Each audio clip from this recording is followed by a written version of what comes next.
सबसे पहले बड़े भाई विकास जी को इस कृति की रचना के लिए सादर बधाई। और अपनी काव्य रचना में सबसे पहले मैं बोलता हूं कि मैं लिखता क्या हूं, कविता है क्या मेरे लिए।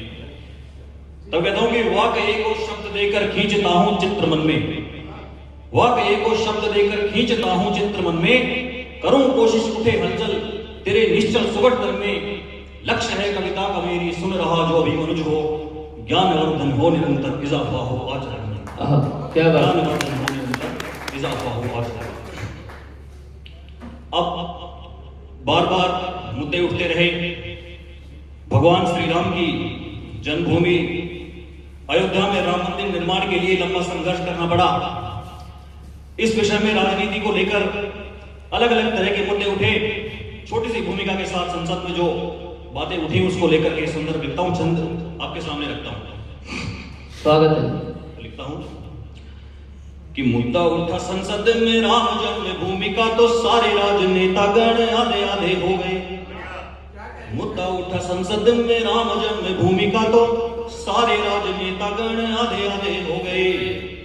देश के आदर्श श्री राम जो विशिष्ट थे वो नेताओं की बहस में सादे सादे हो गए।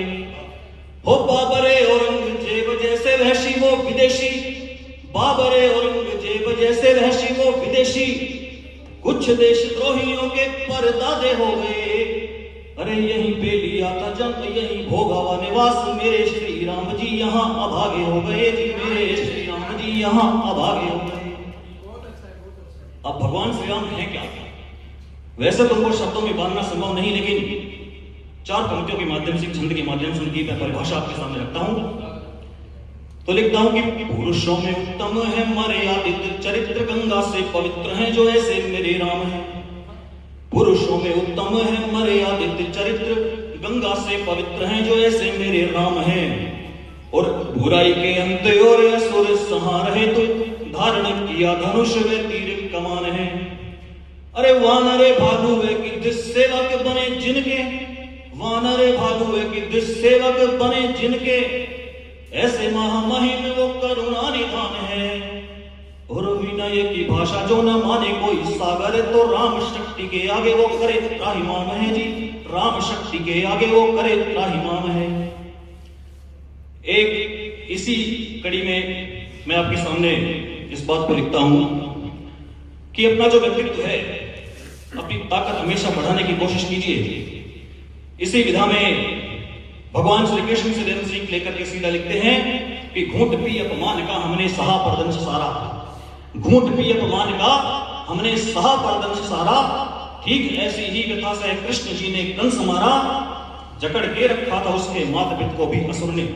अरे जकड़ के रखा था उसके माता पिता को भी असुर ने, पर हुआ जब सक्षम वो बालक कर्ज का हर अंश तारा, हुआ जब सक्षम वो बालक कर्ज का हर अंश तारा। तो इसी के साथ मैं एक अंतिम रूप से एक छोटी सी और कविता, वैसे सुनाने के लिए काफी कुछ है लेकिन वक्त की सीमाएं हैं, तो इन सभी का ध्यान रखते हुए एक छोटा सा अंश मैं अपनी एक कविता का मैं आपके सामने रखता हूं। या ये कहें कि सच्ची घटना से प्रेरित है, उसको मैंने एक कविताबद्ध किया। तो सुनना, मेरे एक छोटी सी भूमिका है कि उसमें सिर्फ इतना सा है कि एक मित्र मेरा वो अपनी महिला मित्र से मिलने के लिए गया और उसके घर के बाड़ा है, बाड़े में भैंस बंधी है, गाय बंधी है, और वहां पर वो गया और मैं उसका साथी था। सिर्फ इतनी भूमिका के साथ ही कविता सुनना। तो थे ये हुक्के के प्रेमी गहरे कलियों पर डाले थे डेरे, है बात निशा की अवधि की संभवतः थोड़ी सर्दी की। वाह। भाई ने उसको फोन किया और रात्रि भेंट संदेश दिया, कन्या मन ही मन हर्षाई पर एक प्रश्न पर मुरझाई। प्रश्न क्या था? प्रश्न कैसे आओगे कहो सनम, यहाँ पग पग पर है शत्रु परम। अब कॉन्फिडेंस देखा बंदे का। कैसे आओगे कहो सनम, यहाँ पग पग पर है शत्रु परम। बोला निश्चिंत रहो हमदम, इस दिवस की खातिर लिया जन्म। मिलने का मन में उठा ज्वार, कई दीवारों को किया पार, अंतिम दीवार को कर प्रणाम, उसके आंगन में हुआ धड़ाम। वो इन कर्मों का आदि था, मैं प्रथम बार सहभागी था। कन्या आंगन में आ जाए सोचा उसने क्या किया जाए, बड़ी रोचक युक्ति अपनाई, बंदिगाय से दृष्टि टकराई। ट्रिक क्या लगा रहा है देखते, बंदिगाय से दृष्टि टकराई, जीवन भर गायों का साया, जाति से गुर्जर था तो जीवन भर गायों का साया, वो अनुभव आज काम आया। थी निपट चांदनी रात मधुर और मेरा प्रियतम मित्र चतुर, तब गाय को निज वश युक्त किया, जंजीर खोल कर मुक्त किया। झट फोन लगाया कन्या को, कहा बांध ले तेरी अगन्या को। क्या बात है, बहुत अच्छे। अगन्या ऋग्वेद में गाय को कहा गया है। अगन्या का अर्थ होता है वध न किए जाने योग्य, जिसका वध वर्जित है समाज में, उसको अगन्या कहा गया है।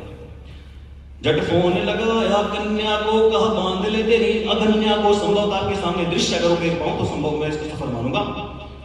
तब झट फोन लगाया कन्या को, कहा बांध ले तेरी अगन्या को। ये विचर नहीं निर्बंध यहाँ, मेरे पास समय है चंद यहाँ। फुर्ती से दौड़ के आई वो, उसे देख जरा मुस्काई वो, गैया को पकड़ खींच लाई, मानो कोई पदक जीत लाई। वो मार ठहाका मुस्काया, भीतर से कोई चिल्लाया है, कौन वहां पर बाड़े में इतनी रातों में जाड़े में। लड़की ने किया इशारा था, ये मेरे बाप का पारा था। तब कहीं शांत रहो कुछ लाती हूँ, भीतर जाकर के आती हूँ। हम दोनों जरा सशंकित थे, विस्मय में और अचंभित थे।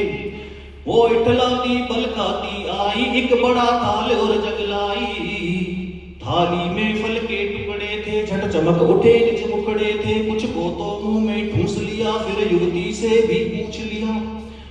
उसने खाने से मना किया और दूध था जग में थमा दिया। साथी ने पिया फिर मैंने सब निपटाया शहने शहने। अब दृश्य बदलता हूं, साथी ने पिया फिर मैंने सब निपटाया शहने शहने। किया मेरे हवाले शेष खाद्य नैनों ने उनको किया बात।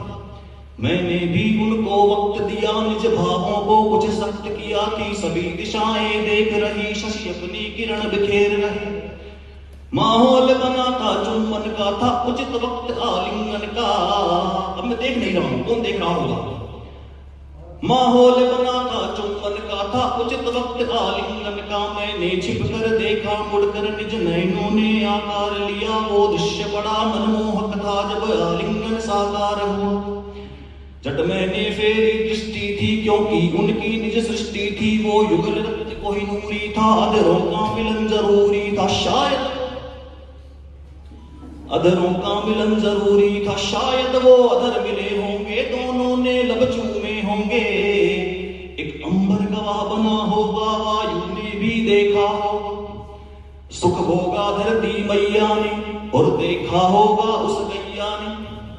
अब विरह वक्त था ढल आया, दोनों का दूर हटा साया। फिर मुझे पुकारा था उसने, तिज चलो चले अब घर अपने। उसने कुछ बोला कन्या को, किया मैंने नमन अगन्या को। गाय जरा सी अकड़ी थी, जंजीर में फिर से जकड़ी थी। यादों की सिर पर कोट लिए, तीनों थे सकुशल लौट लिए। गाथा कुछ कल्पित सच्ची है, संभवतः थोड़ी अच्छी। सब मिलकर मुझको विदा करो, द्विज का प्रणाम स्वीकार करो। बहुत बहुत धन्यवाद।